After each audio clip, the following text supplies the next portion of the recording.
నమస్తే, welcome to Andhraprabha. నేను తేజస్వి.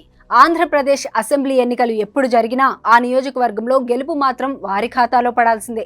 అంతగా ఆ కుటుంబానికి అది కంచుకోటగా మారింది.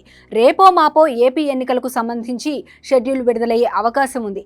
తమ కుటుంబానికి తొలి నుంచి కంచుకోటగా ఉంటున్న ఈ నియోజకవర్గాన్ని మరోసారి తమ ఖాతాలో వేసుకునేందుకు ఆ కుటుంబం ప్రయత్నిస్తోంది. ఇంతకీ ఆ కుటుంబం ఏది? వైఎస్ రాజశేఖర్ రెడ్డి కుటుంబానికి పులివెందుల నియోజకవర్గం కంచుకోట.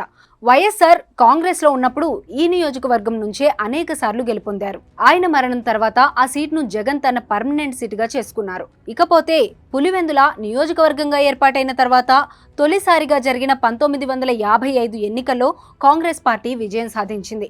1962లో స్వతంత్ర అభ్యర్థి గెలుపొందారు.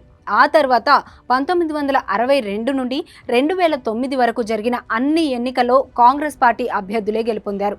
1983లో తెలుగుదేశం ఆవిర్భావం తర్వాత వీచిన ఎన్టీఆర్ గాలిని కూడా తట్టుకొని ఈ నియోజకవర్గంలో కాంగ్రెస్ పార్టీ జెండా ఎగరేసింది. వైఎస్ఆర్ కాంగ్రెస్ పార్టీ ఆవిర్భావం తర్వాత 2010, 2011లో జరిగిన 2 ఉప ఎన్నికల్లో దివంగత వైఎస్ సతీమణి విజయమ్మ విజయం సాధించారు.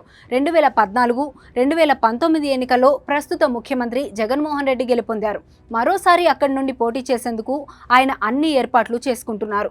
ప్రభుత్వం మీద పూర్తిగా వ్యతిరేకత ఉందని, బీజేపీ, జనసేనను కలుపుకొని వెళితే పులివెందులలో కూడా టీడీపీ జెండాను ఎగిరేలా చేయవచ్చని పార్టీ అధినేత చంద్రబాబు యోచిస్తున్నారు. కానీ ఈ నియోజకవర్గంలో వైఎస్ కుటుంబంపై గెలుపు సాధించడం అంత సులువేం కాదని ఆయనకు కూడా తెలుసు. ఆయన అనుకున్నట్లుగా విజయం సాధిస్తారా, లేదంటే మెజారిటీని తగ్గించగలుగుతారా అనే విషయంపై స్పష్టత రావాలంటే ఎన్నికలు జరిగి ఫలితాలు వెలువడాలి.